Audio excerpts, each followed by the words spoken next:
Hello and welcome to the Hold All Tickets World Pool Preview. Bet with the world this weekend with the World Pool. I'm Alex Donnelly here to preview a massive weekend of racing across New Zealand, Australia, 2 meetings in Australia and across in South Africa. It is a massive day in New Zealand. It is New Zealand Derby Day, but of course you do have an abundance of Group 1s there as well in the Kiwi, which will be headlined by Well Written. Over in Australia, Newmarket Handicap Day, 2 races coming your way from there. And in Sydney, it is Canterbury Stakes Day. We'll look at the Canterbury Stakes and the Randwick Guineas. I nearly called it the Canterbury Guineas because back in the day they did run a Guineas at the Canterbury Racecourse.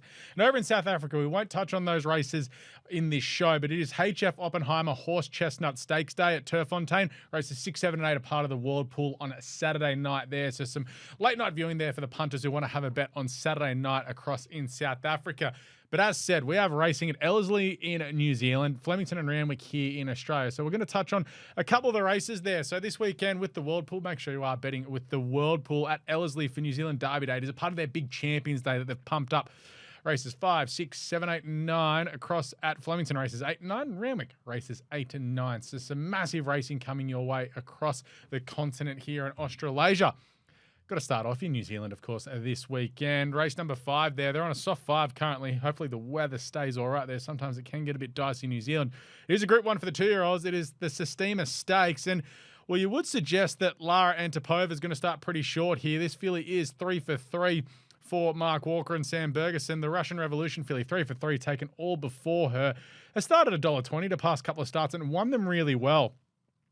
She won by 3.5 lengths last start, running really good time on the day. She's going to get a perfect run on the map from barrier 4 here. Mickey D in these races. Geez, he's ice cold, Mickey D. You love him in these pressure situations. He really steps up to the plate and gets the job done. Like, she's probably going to be your winner here for sure. But I thought Te Nkutaro was pretty good last start. This filly by Frankel, who on debut at Ellerserlie, it was on Boxing Day. She came from absolutely nowhere to win that race day. Then last start finished off well behind the favourite Lara Antipova. I think a big track of Ellerserlie rather than Awapuni is going to suit this filly. She can rocket home into your exotics for sure. She is $13. She may want $1,400 or further now, but geez, I love the way she won that race on debut. She wasn't going to run in the top 3 sort of at the 200 metres and really picked up the bit late for a big win. She's the one I'm sort of really wanting to hone in on here as your exacta horse. So maybe an exacta 5 and 8 to kick off your day, but a nice little Group 1 for the 2-year-olds to kick off the day, just in case has been going quite well also and probably looks your leader from gate 3. Race number 6, good race. It's the Bone Crusher over 2,000 metres. Kingswood, probably going to be high up in your market, the Australian. You've also got Pierre, who's been bouncing around here in Australia at last preparation as well, so we know him quite well. And, of course, Legato, who's going to be high in the market here. She just showed us something of her best last start, winning over 2,000 metres, getting over the top of Kingswood at Tarapa. Of course, Kingswood with Rory Hutchings aboard had won the Group 1 at Ellerserlie on a Boxing Day, winning quite well with Rory Hutchings making that daring mid-race move to get over the top there. So it's good to see Kingswood staying over there with Gavin Bedgegood, Rory Hutchings maintaining the ride. But just something's due to go Pierre's way. And I think finally stepping up to 2,000 metres is probably going to suit him here. You go through his form last preparation. Just take a look through it. He ran behind Autumn Glow in an Epsom. He ran into Autumn Glow once again. He then ran into Chow Wolf in the King Charles, where he was third there. And then was fourth to Via Sistina in the Champion Stakes over 2,000 metres. That's some of the best 2,000 metre form you can have in Australia, of course, Via Sistina, winning the Cox Plate. And I just think from barrier 7, he's going to have it all before him in the run. He's probably going to make his run at the same time as Legato, but Opie Boston drawing 3 may need to duck and weave and look for a little bit of luck at the top of the straight there. But Ellerserlie, of course, a big wide open track, and it's Opie. Of course, he's going to get the luck there. But I just think this could be the day that Pierre could get something to go his way for Michael McNabb. And also, the market may not be with him. They'll hone in on Kingswood. They'll probably hone in on Legato as well, because the punters know it. And Pierre not having won for a while, this could be his chance to get back into the winner's circle. I think he's going to be half decent odds here, because I reckon the World Pool punters may chips in to Legato on the day, being the last start winner and a mare that they know quite well. The New Zealand Cup is race number 7, or the Auckland Cup, sorry, over 3,200 metres. A great handicap here. Braden Star is your top weight with 58 kilos. Interpretation, Kieran Marhorse is 55.5 kilos. Good to see some of the Australians go over here too, but you also have a look. Trav's down the bottom there. He's a winner of this race last year. Tried his hand in some of the races over in the Melbourne Spring. Didn't really go his way. I thought last start that, Braden Star was quite massive here, but carrying 58 kilos in an Auckland Cup, it is tough to do. He just got touched off. This is his first time over 3,200 metres as well. It's 2,400 up to 32. Busted and Young know what it takes to win some of these staying races, but I'm not too sure. Whereas Interpretation, despite drawing barrier 18, he's probably going to be 20 or 30 to 1. He's got the runs under his belt. He's ran over 3,200 metres 2 starts back. He's been running all through the spring and the early summer here in Australia. He's going to run out the trip. He's by Galileo. We know if he puts it all together, he can run quite well. And then you even look to Ellerserlie, number 6 for Chris Lees, down on 54 kilos for Benny Thompson. Gets a good run on the map from barrier 2. He had a tick-over run over 1,400 metres a couple of weeks ago. He's won by Frankel, who I reckon will get the distance. You look through his runs in the back end of the Sydney spring and summer. He's been running over 23, 24, 21 and 2,400. He was good in Australia Day Cup with a good weight at Warwick Farm as well. So he looks like he'll run out the trip, and Chris Lees isn't going to be bringing him over here for no reason. So just want to risk Braden Starr with the top weight. I think Interpretation will run a race.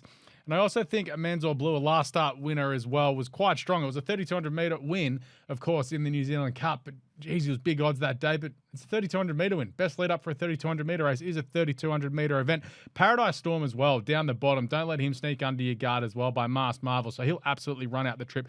No problems whatsoever. He snuck over here to Australia for a few runs, and now he's back over here in New Zealand. He'll run well for sure. So it's a very interesting race, the Auckland Cup. The Hong Kong Jockey Club World Pool New Zealand Derby is race number 8 here.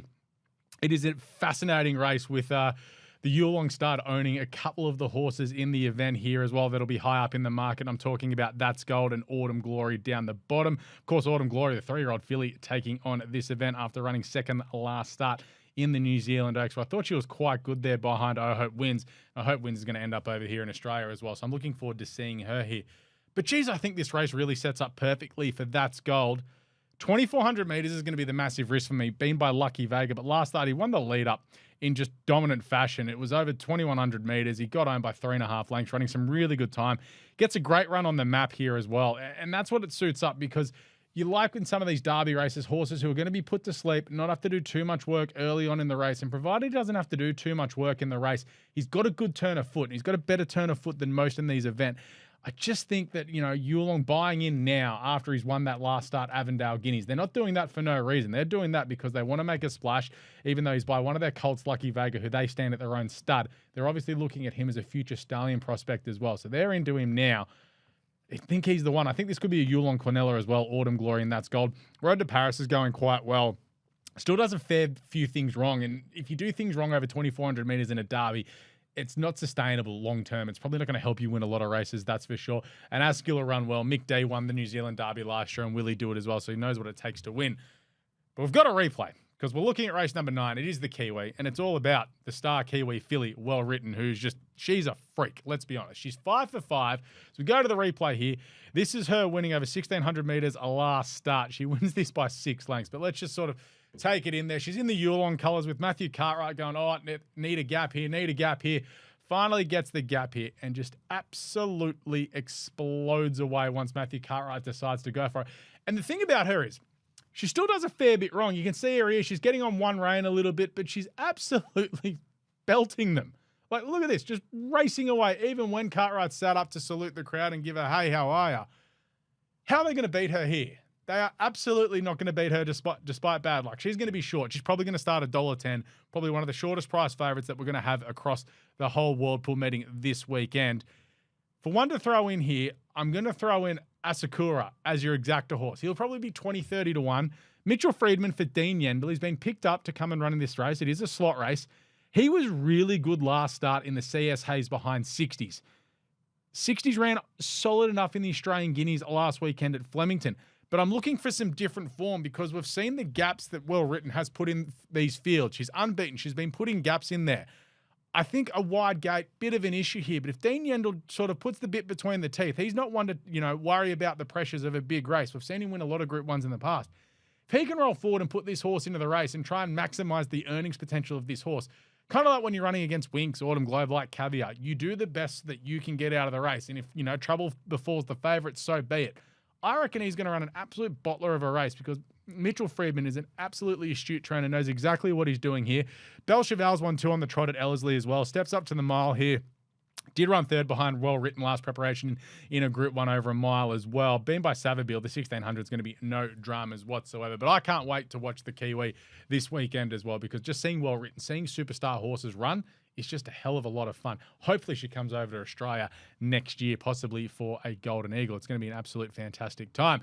Well, let's get across to the Australian racing on the day as well, because we do have a couple of races coming your way from Flemington, races 8 and 9. So we'll start off with Flemington as well, because race 8 is the Matron Stakes over 1,600 metres. Thought Damask Rose had come up a little bit short here with the wide gate. Thought had every opportunity last start over 1,400 metres at Caulfield. I know Craig Williams didn't have the best of luck there, but when she was clear late, geez, I didn't think the sectionals were that strong late as well. You go through a lot of these horses' last start performances, see what I see, who I thought was fantastic first up. Gets a really good run on the map as well. Second up, she's got a really good record. Jamie Carr puts her in the box seat, gets a real good feel of these horses as well. Has ridden her the other day. Her last 600 metres was 6.5 lengths faster than average. She ran the 7th best last 1,200 metre section of the day and did blow out a little bit fitness-wise late as well. Last start was actually a career PB for her. So if she's come back running a career PB, what kind of level do you think she's going to go to second up in a similar sort of race and stepping up to a mile being a Sea of the Stars mare? It suits her perfectly as well.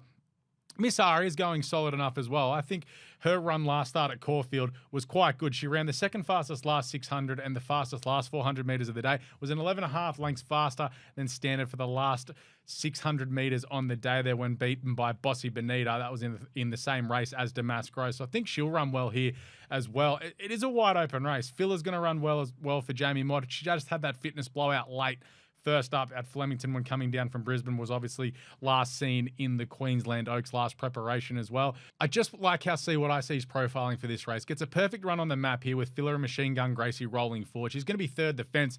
Jamie Carr's just going to need that little bit of luck to pop off and she can be in the finish. And Aha keeps running well without winning, so she's going to be in the finish somewhere as well. I think this is a wide open race and something the punters can really sink their teeth into because there's value in abundance here.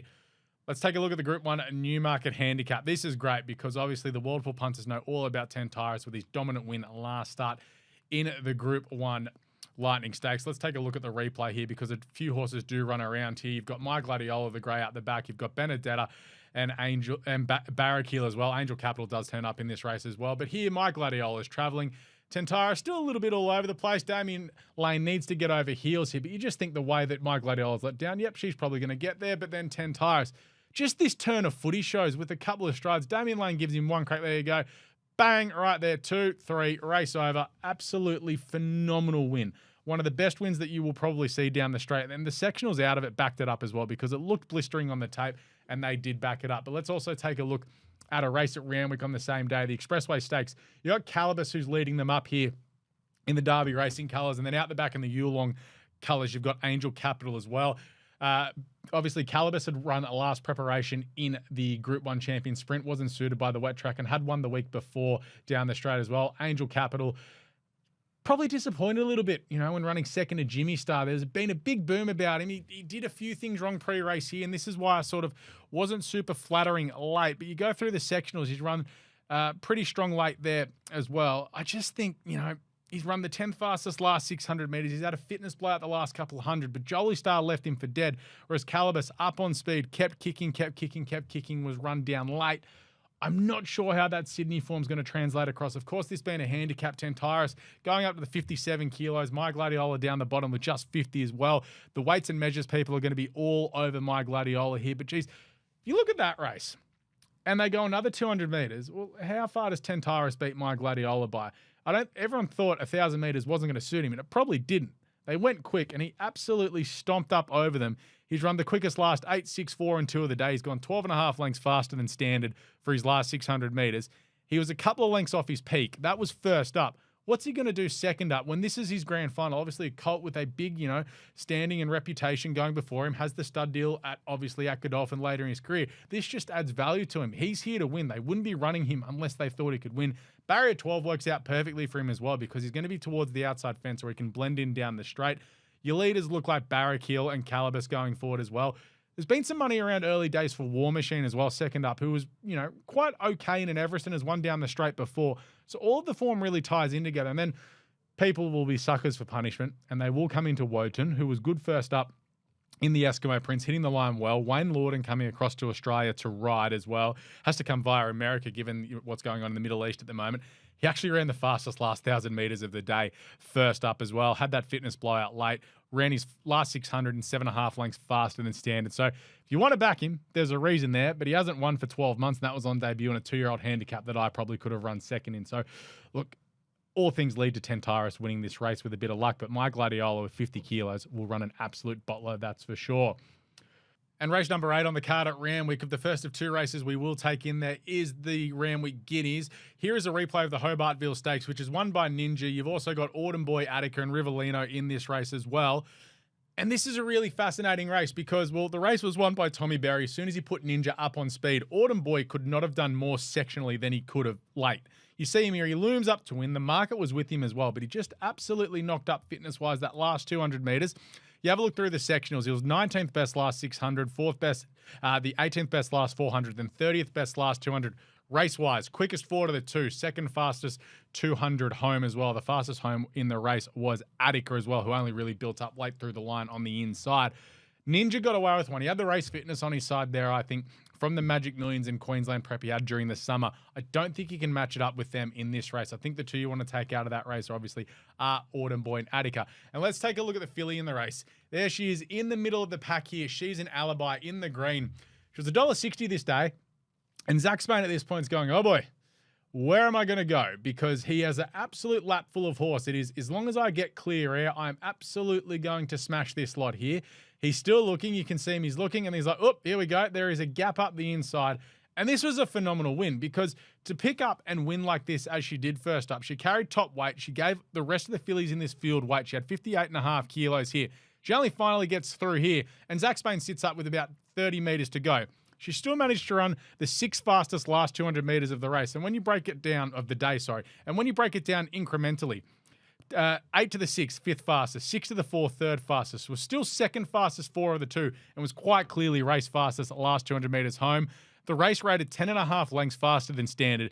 It is the fastest race she's gone into early as well. So the fact that she's been able to sustain early pressure and sprint off of that is great, because stepping up to a mile second up, where Peter Moody said she was open to improvement, is going to suit her well. I think the punters may come into her because early days there's a lot of money and talk around for She's an Alibi at the moment. So this may allow us to get a good bet about Autumn Boy. Well, I thought it would probably start a $2.50 chance here because I thought he was really good first up. He couldn't do much more. He draws barrier 3 from James McDonald and gets to put himself in the perfect spot in running. He's going to be sitting 4th defence, you know, with She's an Alibi outside of him. And as if J-Mac doesn't get out of the 1-1, he's absolutely going to do that. And I think down the home straight, we see him a genuine match race of sorts between She's an Alibi and Autumn Boy. But if they go at it too hard, you're going to have Attica snapping at their heels late because, as said, he was fantastic first up as well. Barrier 9's his issue because he's going to have to go back to last unless they roll forward. I don't think they're going to do that with many more races in the preparation to come. He's a Group 1 winning colt as well, so he's got plenty to play for as well. So this is a fascinating race. The lean is Autumn Boy, though. The next race on the card and the final race that we're going to look at on the day is the Canterbury Stakes over 1,300 metres. Your favourite is going to be Jolly Star. She's going to probably start pretty short here. And we're going to have a look at the replay once again of the Expressway Stakes because you've got Jolly Star here. You've got Lady Shenandoah in this race as well. So they're the two to take out of it. Jolly Star's first up form the last couple of preparations has been faultless. She's absolutely smashed her opponent, running brilliant sectionals in time. Her second up record, though, in the last couple of preparations, she's been in the market and she hasn't run well. There's been a couple of excuses for her. But you take a look. Last prep was a fantastic winner first up. Then was well beaten in the Everest by Ka Ying Rising. I know she went into that second up. So, you know, there's a bit of a risk. She won first up last prep as well, was then beaten on the way leading in towards the TJ, then won at the back end of the preparation when she won the Kingsford Smith Cup up at Eagle Farm. So she's going to start favourite, but Lady Shenandoah through the line was fantastic. I like that they're finally looking as if they're going to set her for middle distance races as well, because we saw this time last year. She won the Coolmore Classic over 1,500 metres. She was absolutely fantastic winning that. They had to train her for an Everest last prep. I get it. There was $20 million on the line. But she looks to be the horse that's going to finally get to her proper distance this preparation. 1,300 suits. Barrier 9's a bit gross for her, but Nashville Willow's going to do a job. Now, we saw in the last race that we watched for the Randwick Guineas where Napoleonic was in that race in the red and the white colours. I thought he was really good on the day. He put himself on speed, put himself into the race and kicked away, running the fastest last 600 that he's ever run in his life as well. I don't think he ran out a strong 1,400 metres though. That told sectionally he was 3rd fastest 4 to the 2, but 4th fastest home in that race. Coming back to 1,300 metres, he's a colt by Wootton Bassett. It looks to suit him. His best win was over 1,200 metres when he won at Moonee Valley. He actually won a Whirlpool race. He won the Red Anchor last preparation. He sat back and absolutely smashed him, running some of the fastest sectionals all day that you would have seen at the Valley.